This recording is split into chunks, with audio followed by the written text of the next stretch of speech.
Boy Stacking Bodies 94, or Dylan as you know him, he's been on the channel plenty of times, gifted me a sampler of cigars from this little local cigar company, and I never really got around to them until I made that subscriber goal. And I said, you know what, I'm saving these until I hit that 100, and I'm going to smoke them all, do a bunch of mini reviews, because I don't really know what's up with the company, if you can order online or have to go to the shop, but I thought, hey, it'd be interesting, an American company using Kentucky tobacco, do just a whole big review. It may not be that interesting to people, but anyone who stumbles across the company, I hope maybe this reviews, like this 100 subscriber special I made, helps them out in picking a good cigar.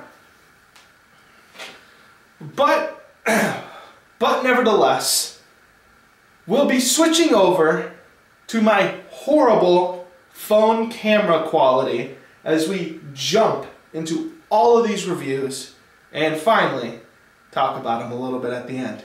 Alright, stick 1 out of the 10 that I was gifted is the Kentucky KG Gentleman. As you can see here, it looks pretty stock standard cigar, and like I said in the video previous, I am not going to be going over the tobacco or anything, just general flavor notes and ranking. So let's get through this smoke and let's talk about it. Alright, we are just about through the cigar here, and I gotta say, if I'm gonna add a note section, which you know what, I'm gonna add a note section. Look at this! Right? That's a good ash. I was driving with this guy, smoking it, enjoying it on my Wednesday drive, and I gotta say, I stuck this guy out the window on accident, pulled it back in, ash was still there. 100%. This thing, pretty good build.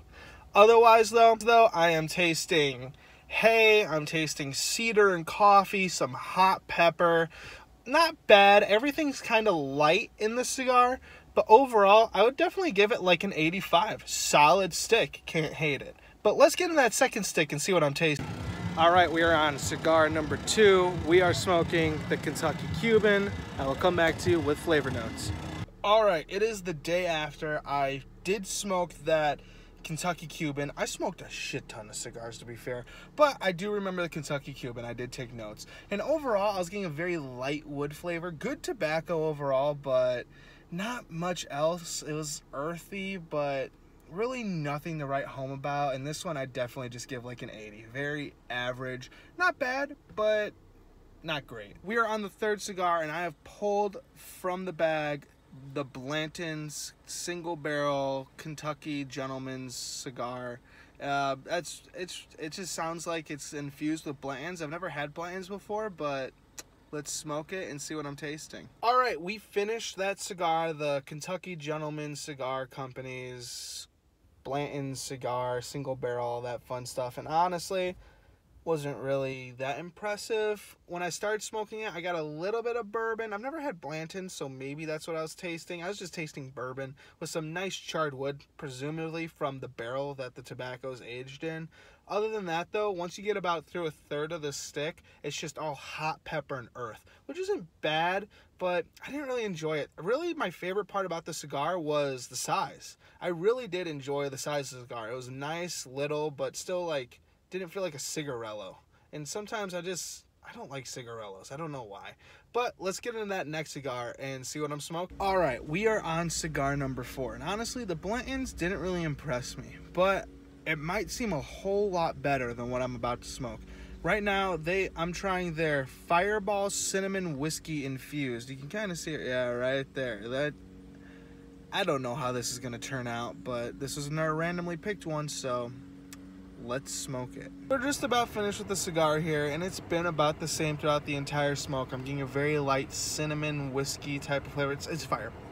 I'm tasting a little bit of Fireball, but really not that much. Honestly, though, the ash, this held up a million times better than I thought it was going to. It did not look good in the bag. It looked downright sickly a little bit, but honestly, it's great. And I think that might be a trait of this company's cigars, is just how well they're rolled and how well the ash holds with them. Otherwise, though, just getting a little bit of earthiness. It's, once again, nothing to write home about. Very reminiscent of the Kentucky Cuban. I'd give it an 80. It's decent. It's nothing to write home about, and it's not really something to seek after, at least in my opinion. Good to try, see if you like it, but definitely not something to buy a whole box of. Alright, it is early in the morning. We have decided to hit up that 5th cigar. Today we have got Blanton's Gold. A little hard to see actually, but I'm assuming it's just another cigar infused with Blanton's. You can kind of see it is a barber pole, which is very interesting. Hopefully it's kind of a little better than the last one, honestly. Last one didn't really leave much of an impression. Alright, we finished that Blanton's Gold barber pole cigar, and honestly, that's actually probably one of my favorite ones out of this list so far. I did really enjoy it. It had a really wonderful tobacco flavor, a lot of white pepper, which maybe I'm not the biggest fan of, but it was still very enjoyable. Otherwise, I was getting some cream and some cedar. Overall, I'm not a big barber pole guy, but this one, I liked a lot. I'm ranking it an 87. But let's get into that 6th cigar and see what I'm thinking. Alright, we are on the 6th cigar, and we have got the McCoy. Kind of hard to see, but it's got a picture of like one of the McCoys. Alright, it is the next day, and after having that McCoy, honestly, it wasn't half bad. I got a lot of cedar, pepper. Surprisingly though, as it was a big Connecticut shade cigar, no cream. It was just, like I said, cedar, pepper, earth, and then like after getting through the first 2/3, I did develop this really nice coffee flavor. But ranking this guy, I am going to give it an 85. I think this is a pretty decent cigar, a little above average, but still in that range. It was one of the better ones out of the group so far. Alright, we are on the 7th cigar. We have got Blanton's Single Barrel Reserve, and it's a very simplistic band, so it's like nothing really to look at. Very reminiscent of the other Blantons, where obviously size I like, but we are on the 7th cigar. Once again, it's not Blanton's. This is the Single Barrel Bourbon Reserve.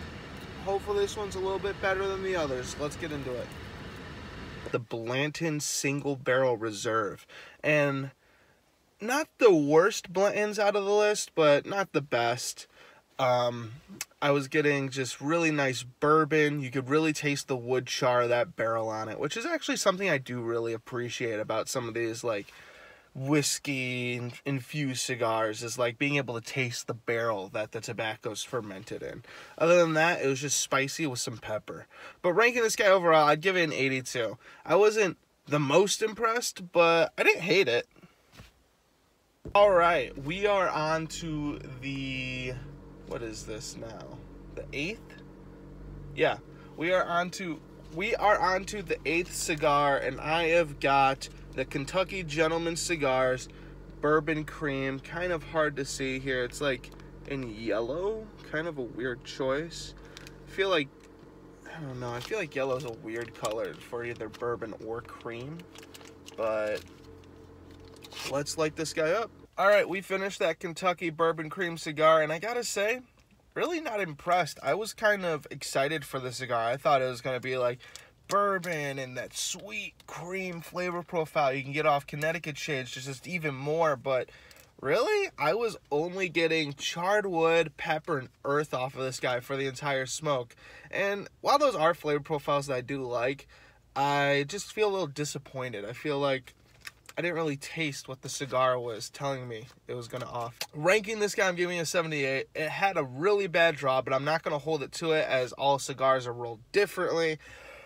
But it really did not offer what it was advertised. Still kind of followed in that flavor profiles that I like, but really was not impressed and really did not reach for that bourbon cream I was expecting. Alright, it is a beautiful night. I flipped the coin out of the last 2 cigars. I got the Hatfield.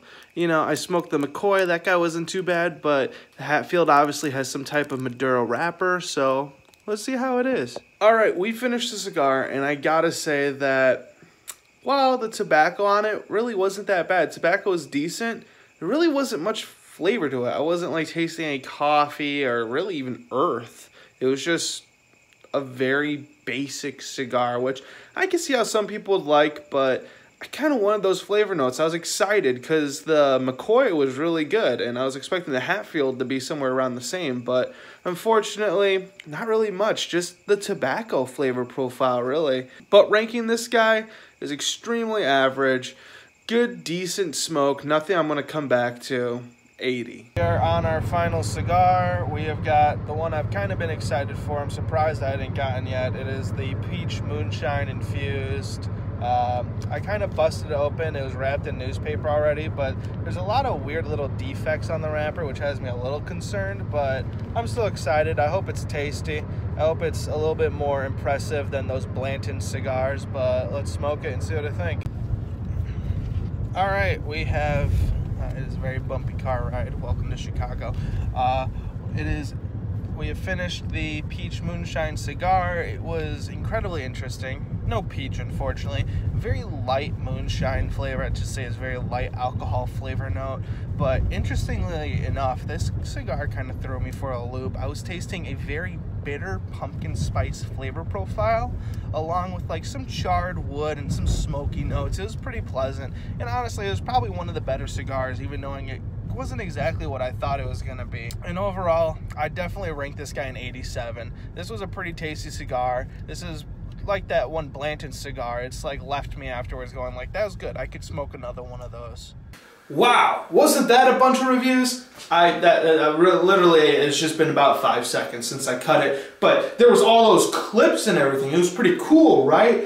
It might not have been that cool, but honestly, I think it's just more symbolic. You know, I smoked a lot of cigars, and you know what? This next challenge, if we do end up somehow hitting 500, it's going to be a lot more entertaining. I figured this one would be a little bit more informational, but honestly, the cigars weren't bad. They had absolutely wonderful craft. That's one thing I have to remember about most of the cigars. A few of them had a few problems, but all of them, I was getting ashes throughout the entire stick that would hold perfectly. Like I said in the one video, I had a whole ass ash, stuck it out the window driving down the highway, pulled it back out, it's still sitting there. I'm like, what? But either way, I'd also have to say that these cigars are definitely in your above average range. Definitely something you could find that you would like, but maybe something like with a few of them that I smoked you wouldn't really like. But honestly, that Peach Moonshine and that Blanton's Gold, those were pretty fucking tasty, I'm not gonna lie. For what they were especially. But either way. But until next time, thank you all, and I will see you next time.